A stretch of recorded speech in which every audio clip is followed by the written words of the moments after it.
experience is the experiment.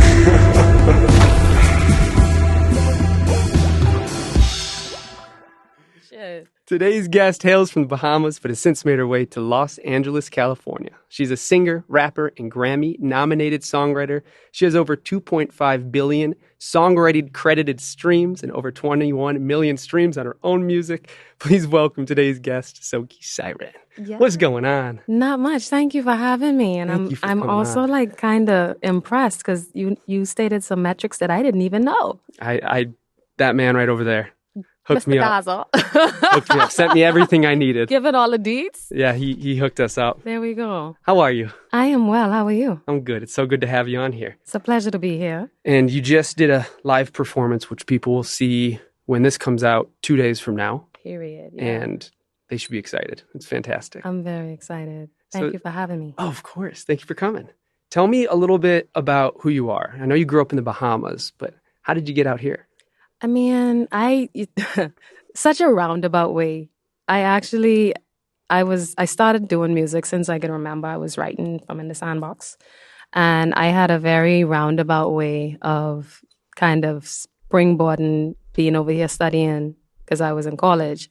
And I knew I wanted to do music full time. And I just interned in a bunch of different studios. Like I was doing all of the things like sweeping bathrooms, picking up orders for people. Oh, yeah. And just trying to get, in the door. And basically, like at that time, obviously I was independent. So at that time, I wasn't signed and producers were not necessarily hyped to work with somebody without a budget and a bag behind them and a label behind them. Totally. But they always asked me to write for people. So I figured, I could use this as a way in. And what was supposed to be a foot in the door ended up being a full-fledged career as a songwriter. Whole body in the door. Yeah, it was like, okay, so we in the door and we paying rent. And I ended up coming to LA and it just that was the start and it's still going. I love that. I stress this a lot on the podcast.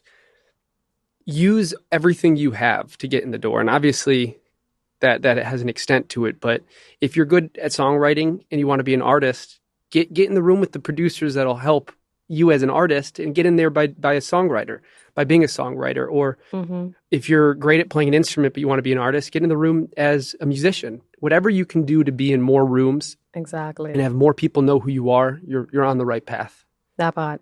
And when you started coming and started doing these songwriting sessions, how long did it take you to realize that is also something you love?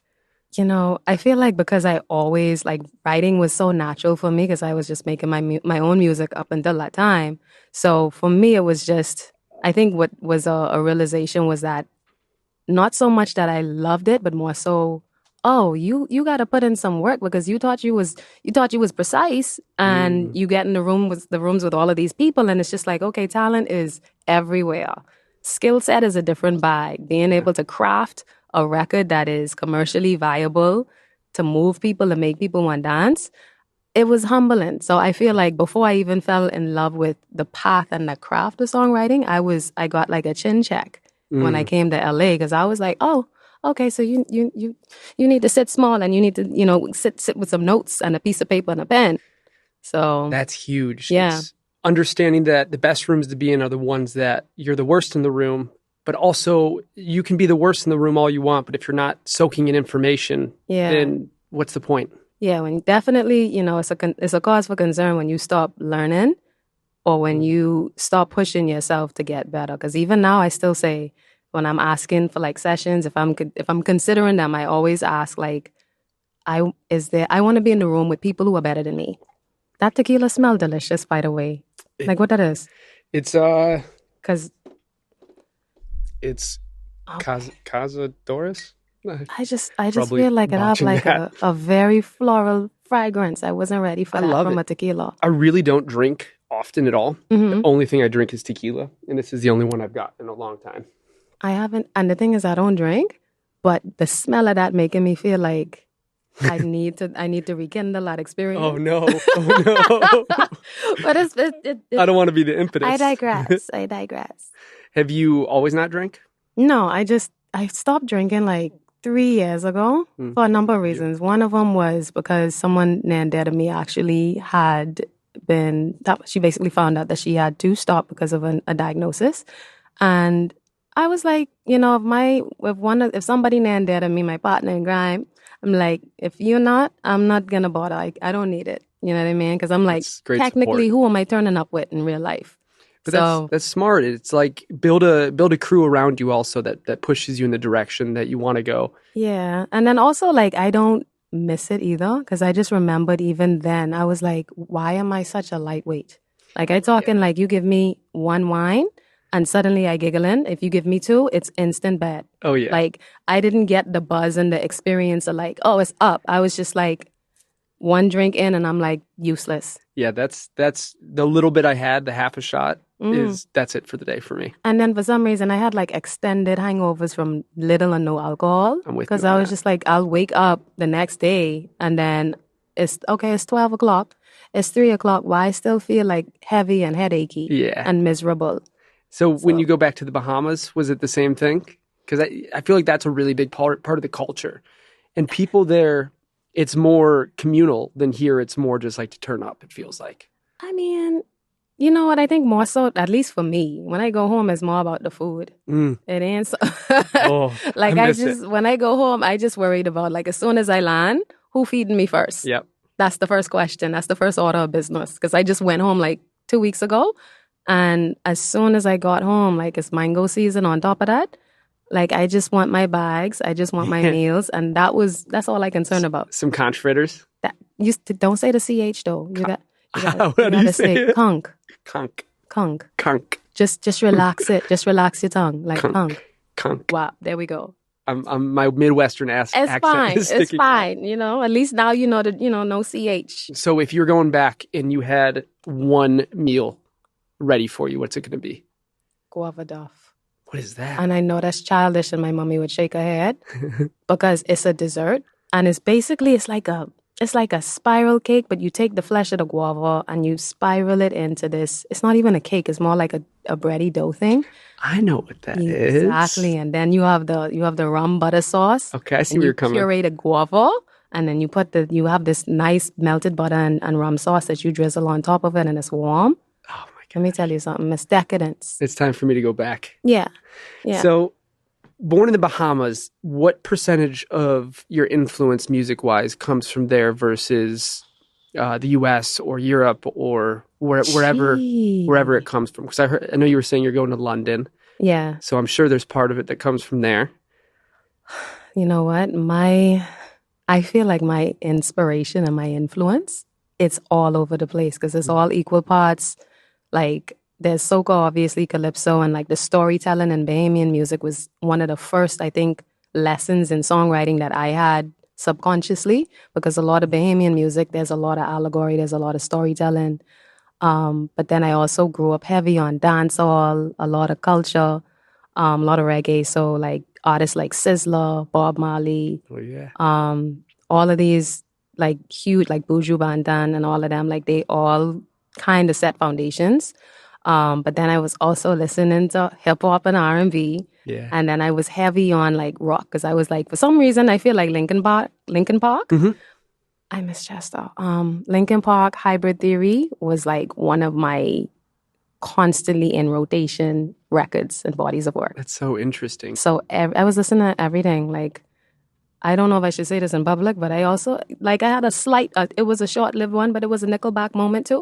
Right when you said I didn't know if I should say this in public, I knew know, exactly but where you the were thing going. is, I don't understand the beef with Nickelback. Like, It's bullshit. Okay, because It's I'm complete just like, bullshit. categorically, if they were that bad, why did they have the record that they had? Like, why did they have the track record that they had? You know what? Anybody who has that many people talking about them did something right.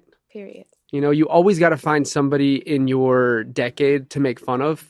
And it's always going to be somebody who's done well enough that everybody knows who they are.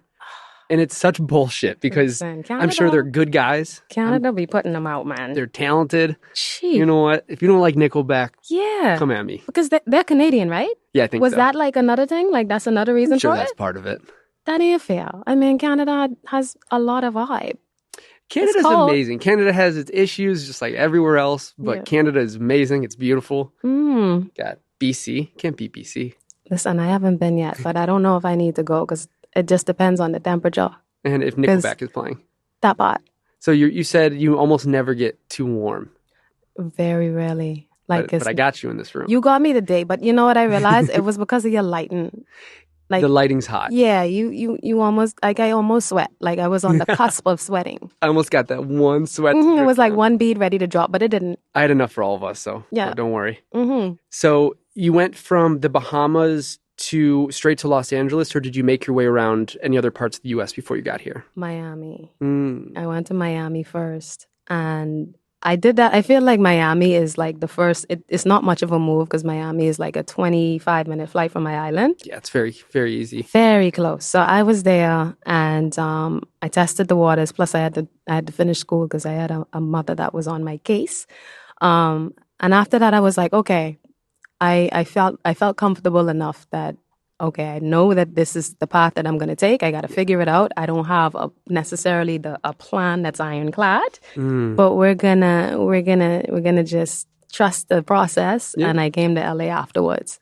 And what was your family's look on this? I mean, going from a place that has such tight family ties, and I grew up in Detroit in a Jewish family where you do what the last person did and you do better than they did. Coming out here, it took a second. They're with me now. Yeah. But I know what that feels like to try to kind of sway from the path that's already been given. Yeah, it wasn't well received initially because I mean, I guess in hindsight, I could also imagine if like I were a parent and you just invested in your child's education because the thing is college ain't cheap. And they hit you with okay. So I go into LA to pursue my dream and do music for a living. I could, you know what? I actually want to give my mother a hug for not flinging a shoe at me because it's like, excuse me? Yeah. You know, like, but initially she was just like, okay, because parents want to know, like, what is your plan? And the truth is, at the time, I didn't have any other plan other than I know what I have. I know what I'm capable of. Yeah. And I'm going to have to get it done. And that was all I knew at that time. I think that's built in. I think there's a lot of things. If you're going to go be a lawyer, a plan is pretty simple. You can follow steps that other people have followed before. And there's going to be ropes to hold on to. There's going to be steps to climb up. Yeah. It's just always built in. But here, if you have too much of a plan, first of all, it never goes that direction. And you almost need to have no plan for at beginning. You have to come here and do the things like you said, like interning in studios. You can't beat that.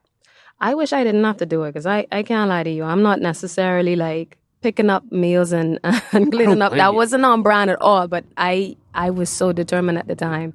And, you know, eventually I think when I started, I think once you can take care of yourself, that's pretty much all parents really want to see at the end of the day. And after a while, I think it even got to a point where I was just in a place where I was like, you know what? I feel you. This is not making sense at all. The math is not mathing in terms of the hours that I'm putting in and the return. And it was so interesting because rather than saying, yeah, my mother was very much like, oh, no, you're not about to walk away from this. Yeah. She's like my biggest cheerleader. And my biggest champion. She's very much like, that's not what you went out there to do. Yeah. You know, failure isn't an option. Discouragement might happen, but at the end of the day, you don't yield to that. Forward got to be the motion. That's huge. And I understand where people come from when they have such friction with their family and that can become a driving force. But that is the few and far between that you hear about. A lot of people, when you have the people that mean the most to you in the world telling you that, first of all, you can't do it, you shouldn't do it, and maybe you're not worth it, then you believe it. Or sometimes you do. And you start, and there's those artists that we all know about that use that as fuel and threw that on the fire over and over again until they got where they are. Yeah. But there's something about having a support system that is beautiful. Let me tell you, I think I underestimated it until I had to be away from home for a substantial amount of time. Yeah. And I was like, oh, okay, this is where that comes in. You know, because and granted, I talk to the family all the time, every day, but going home, like I went home this trip. This was the first time I went back home since 2019. Wow.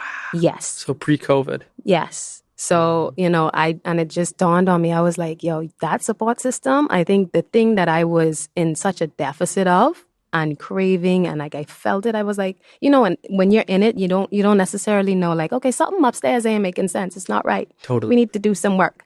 But then I went home and I was like, that's it. You know, you're seeking the thing that you need most, your support system, and you're trying to find that in a place where you are so removed from your support system you're not going to find it. And sometimes when you know every room you need to walk into, you're not going to open up doors that maybe you wouldn't have otherwise. That's kind of how you figure stuff out here. Like you were saying about songwriting, like you might go to a session that you expected to walk in there, do your job and leave. And you get a couple contacts, and a few days later they hit you up. And now 2 days later you're in a session and you're the artist.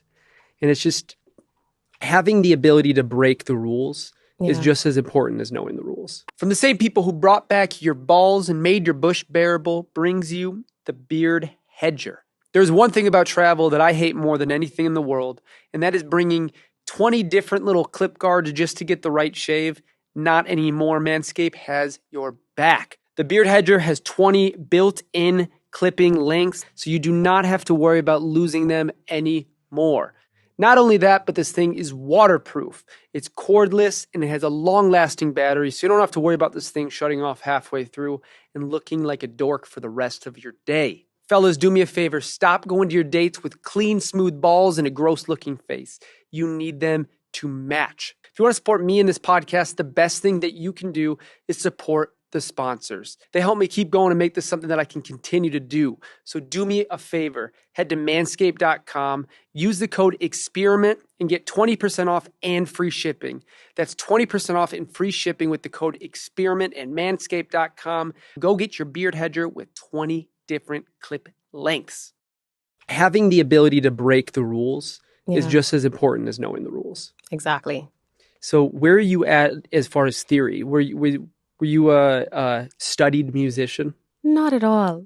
I really just was. I don't know where the bug came from. I just know I made a lot of noise as a little girl. Like I would I remember pulling pans and pots out of the kitchen and just drumming. Yeah. And then from that, I remembered like writing raps. But I never had any theory. I can mess around with chords on piano to kind of like get some ideas out. But I don't have any theory. I call it writing theory, when you can make enough shapes on the piano or the guitar that you can write a song. Yeah. And then somebody else will help transpose it. Yeah. That's most of how I work. And I think there's something beautiful about that. And I think, again, that allows, if you follow the rules too much and you know them too well, it gets hard to break them. That's true. Because I have been in rooms with people where they're like super, like they have the most esteemed education, you know, they studied music. And I'm like, that's beautiful. But that diminished chord stressing me out, and that's not going to make me smash, bro. I appreciate it, though. There's a time and place for that, but right now, it's not giving what it needs to get. And I use my two brothers who are into music but not musicians as my grounding. If I'm in a situation where I care so much about how the EQ on the kick drum is, or what chord I'm going to next, or if this chord change is appropriate, I think about it from their perspective. Are they going to give a fuck? Probably not. Yeah. Probably not. They want a good story. They want catchy lyrics. They want to have a good time and take a second away from life. Yeah, like how does it make you feel? You know, I think that's what even when I'm creating, like it's always feeling first. Like the song, I prefer it needs to write itself. I don't like to feel like I'm chasing, you know, the lyrics or chasing the vibes. Like I feel like I should just be feeling like a vessel in the moment. Yeah. So if you were sitting down to write a song right now, what would be your first, you know, form of attack? Are you going to sit down and start writing lyrics? Are you going to shut your eyes and lay back for a second? What's a good way to start for you? For me, I just need a good chord progression. And if I have a chord progression and kind of like pulling from certain sounds, because I like to have I feel like production tends to give me time and place and concept.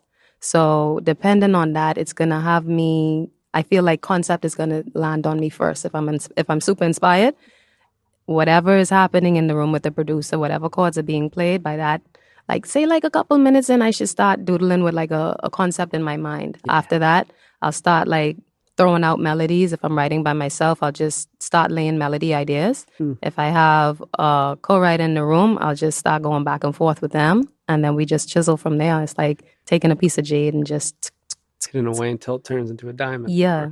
A different shaped piece of jade. Exactly. So you enjoy the process of writing with other people? At times, the right people. And what do you look for when you're finding that person?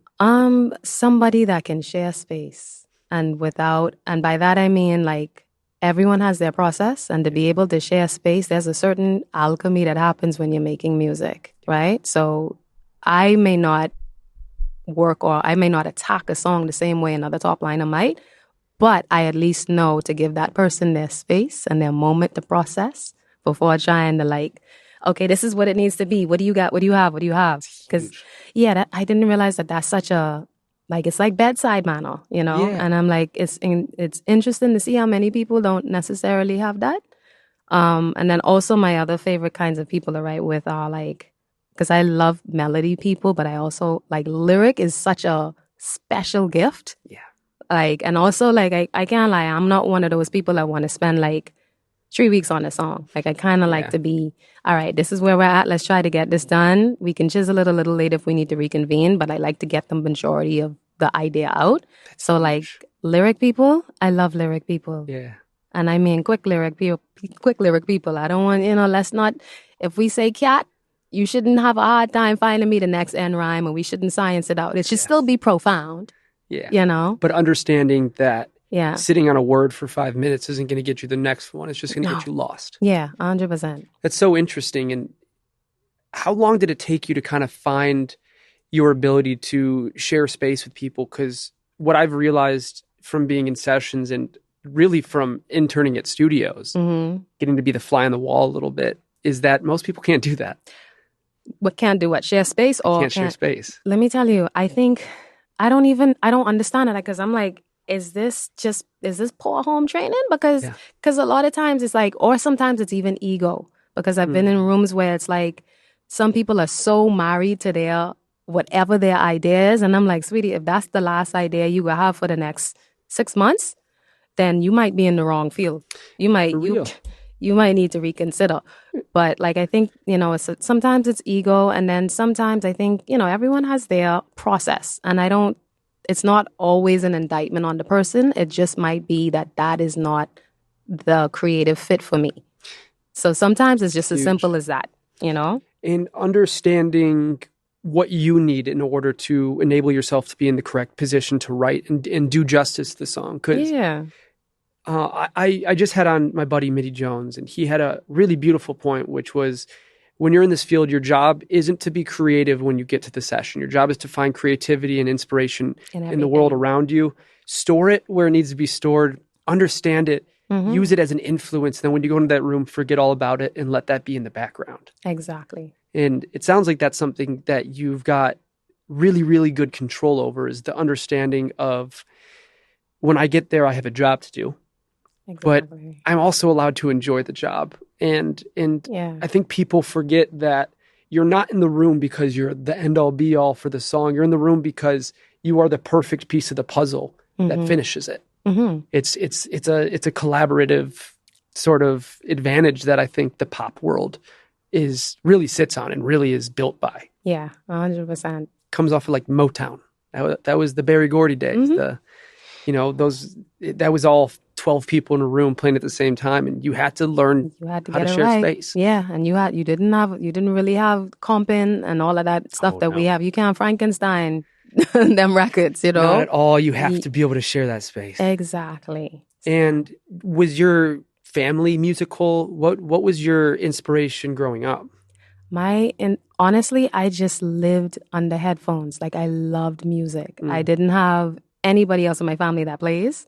And I feel like my mommy plays keys a little bit, but like, I didn't grow up in a musical family. I just fell in love. Like, I just remembered myself under headphones, listening to every album that came out. I had to get it. And that was the story of my childhood. It's got to be a good feeling to have that be yours too. Yeah. I meet a lot of people whose parents were in music, or their grandparents or whatever, and not knocking that at all.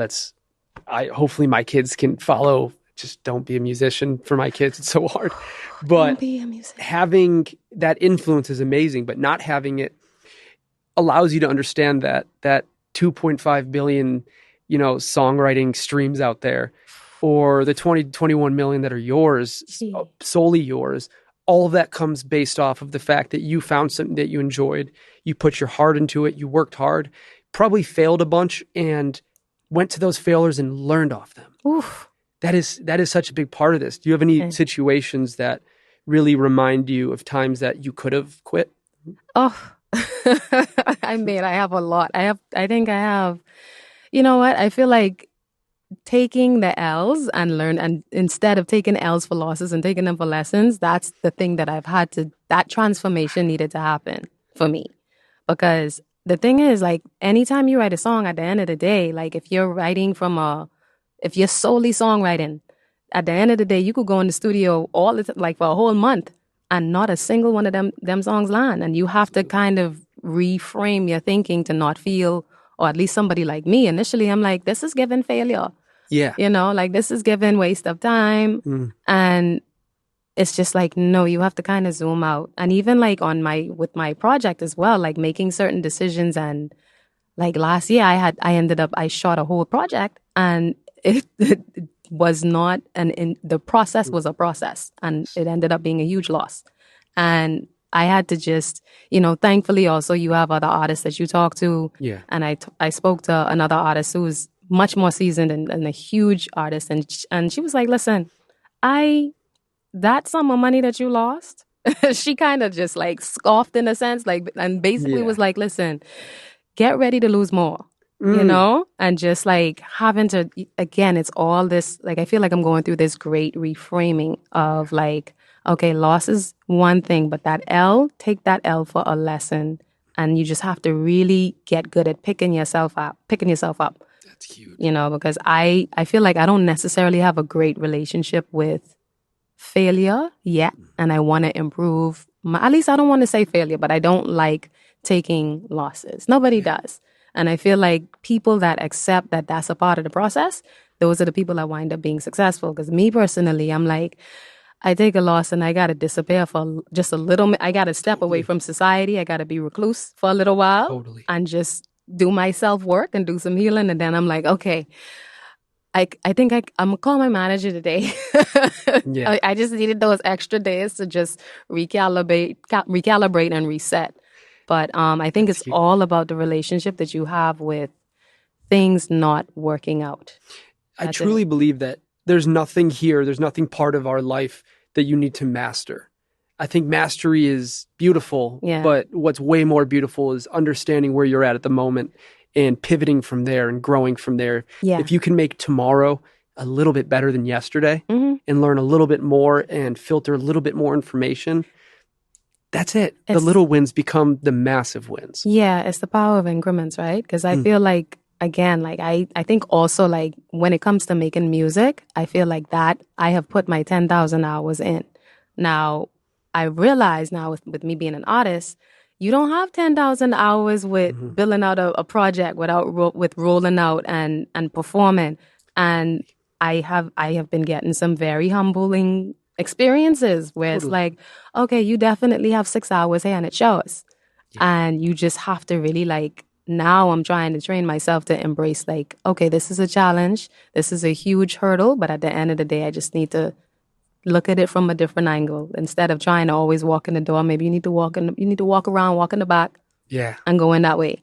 So it's just, again, like just taking incremental wins and understanding that they're going to lead to something greater. Yeah, it's like we're all here because we're addicted to what we do. We're all workaholics in some capacity. And all it is changing the direction of the addiction. If you can make your addiction growing and you can make your addiction understanding that I'm learning a little bit more today, or I went through something that eventually will become very, very helpful. Yeah. Versus everything has to be perfect.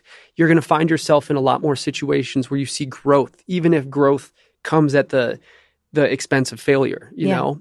And like you were saying, how there's some of the money that will always be lost, but I guarantee that money could not in a million years be taken away from the fact of what you learned from it and the experiences. And next time you're in a situation like that, it'll feel a little less detrimental. Yeah. And a little bit more and a little bit more. And whoever you talk to clearly has been in a place similar so many times that they understand that that your win is never going to come in that day. It's a lifelong thing that you get to enjoy the whole time. And just, being late on rent doesn't mean that you're not going to pay your rent. You're late a day, delayed gratification. Yeah. I love it. And what are you listening to now? Who are you really digging? Who do you feel is helping push this industry? Ooh, that I feel like that's a crazy question because I'm like, these are the kind of questions when you get asked on the spot suddenly. Yeah. It just completely leaves. Well, like it's not an interview, it's a conversation. Yeah, I'm trying to think. There's this, I think his name is Jordan Ward. I found him on, he's been popping up on my playlists. And he has this song called Cherimoya. And I keep playing the song because the Cherimoya is, I think that's Spanish I think the Spanish people call it Cherimoyas, but we call them sugar apples in the Bahamas. I don't know if you saw that before when you went. Sugar. But it's like, it's a green fruit. And when you open it inside, it's just decadence. And I just feel like he wrote this song and the lyric on it, like the spin on it, the melodies, beautiful song. So that's been on rotation. Who else have I been listening to? Isaiah Huron. Oh my goodness. Oh my gosh. Him and this last EP, Mary Ellen, just as a record, as like the lyric, the melody of that song, the simplicity of it. Sonically, just beautiful. Everything. It really embraces the idea of cohesion. Yeah. That's art to me. Art is when you can get all the aspects of life that you believe to be necessary and tell them from the story, from one point of view. Yeah. But allow them all to kind of be weaved into the story that creates this piece of forever that you're giving to the world. Yeah. Oh, that's so cool. I'm gonna have to go listen later. Now that's that record. I'm antsy. Everything. And what are you working on that you're excited about? What can people expect to see coming up? I am putting out a project called Xanadu, and I am 3 singles in right now, and I'm about to drop another single on the 19th of July, and it's called Terracotta. So I'm just completely pouring myself into my project now, and just being able to like see where this came from conceptually, because the whole project, basically, I started writing these songs during the pandemic, and I was inside, and everybody was inside. So naturally, with all that isolation, I was like, well, I got to find paradise somewhere. So if I can't be outside to experience it, I got to try and find it within, because that's really what Xanadu means. It's like a place of contentment and paradise. And it's also a hotel that now stands in ruin on my island that I'm from. And I did a lot of growing up around that area too. So it has a lot of... That wasn't on Eleuthera, is it? No, that's in Freeport. There's a big hotel that my girlfriend and I would go walk around that's been demolished for a long time in Eleuthera. I gotta ask mommy, because that's where my mommy from. So I don't know which one that is. Beautiful place. Let me tell you, I don't want to start any controversial topics with my people on, but let me tell you, Eleuthera, the beaches, that whole island, I bias. I feel like I can say it, but anyway, yeah. I almost want to cut it so people don't visit, because it is so perfect how it is. Listen, like the Pink Sand beaches, I mean, like how many other places are you going to walk on the beach with pink sand? You know what I mean? Never. Exactly. Never. And it's got art and culture and family and community built in a way that I've never seen before. It's the only place I've ever seen where a kid's walking to school and a random person will drive by and say, hey, you want to ride? Mm-hmm. And that idea of community is so dismembered in America because there's so many different antiquated experiences that people kind of build into the story of what it is to be a human out here. Yeah. And those negative experiences just haven't hit so many other places, and you can feel it. There's a safety, there's just a respect in the air that is so palpable. And it's also smaller too, though. I feel like that's it gets complicated when you have the size population 100%. With this variety of cultures. But that's one thing I do always miss and long for when I'm not home, because it's just, there is a sense of, this is a village, and this is like you look after your people, even if you don't necessarily know them that well, there's a certain kind of just familialness that you'll feel. Yeah, it's almost hard to explain if you haven't been there, because I know what you mean to such a specific extent. Yeah. And it's the most amazing place. There's just so much life and so much energy. Yeah. And do you see yourself going to play this project in the Bahamas? I want to shoot a whole project home. So all of these things, I am patiently sowing the seeds, because I want to do that. And I also want to have like a whole project shot out there. That's going to be amazing. Yeah. And let's say I just listened to your whole project. Mm-hmm. What do you want me to be feeling from your perspective?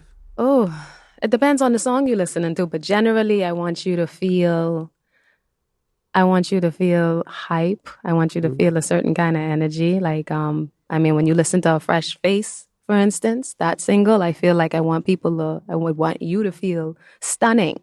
First thing in the morning, I want you to feel like, okay, I'm waking up and I feel like I'm a 10.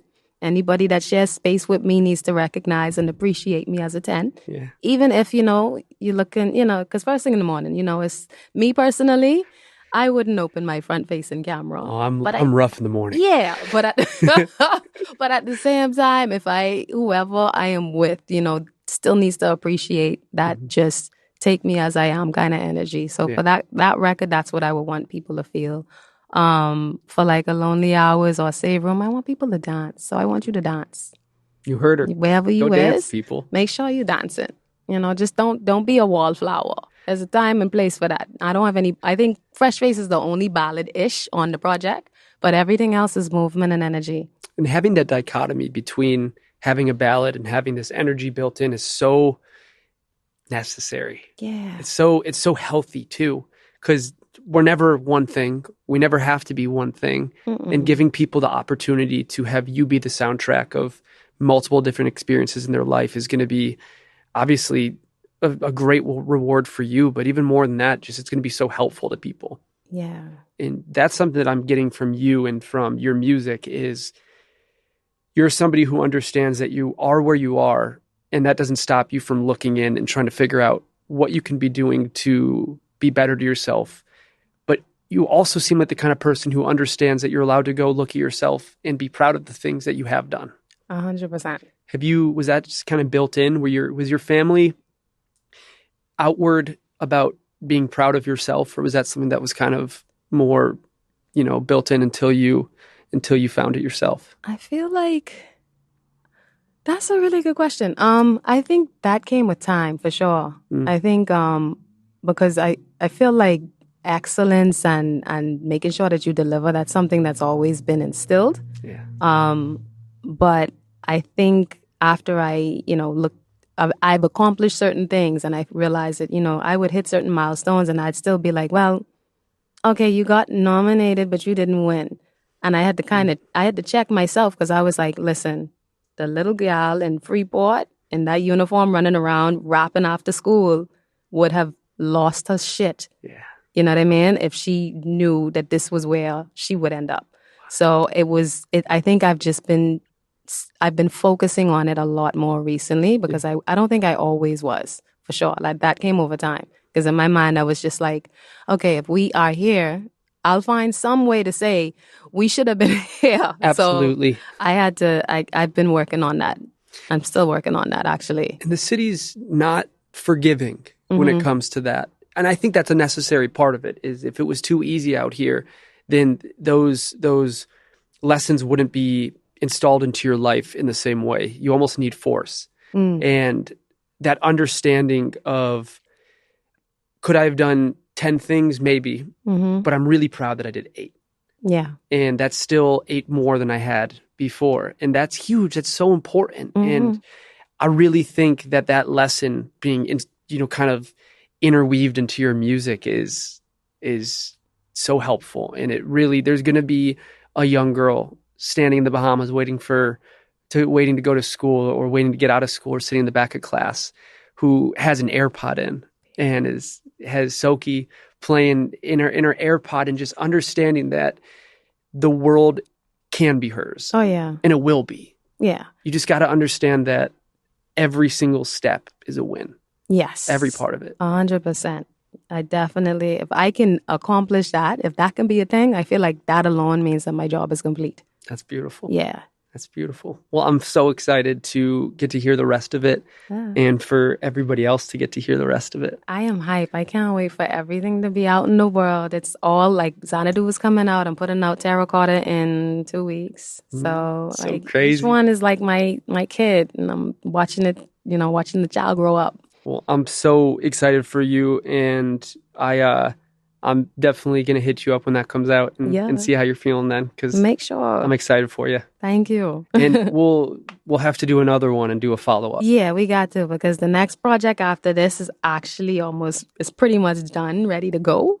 Ooh. So, yeah, like I feel like, again, making the music ain't the problem. Yeah. Like now it's just like, okay, now it's all strategy, it's all emotions, it's all that good stuff. The other part of the art. Yeah. Absolutely. Mm-hmm. Well, thank you so much for coming on here. Thank you for doing a live performance, which will be out this Friday. So go stream it up, go listen, go share with your friends, and support the people who are working hard and doing good things. Thank you. Thank you for watching, for listening. Hey. And to everybody out there. I'm Soaky Siren, and this is an experiment. Yeah, it is. Yeah. Love you guys. Bye.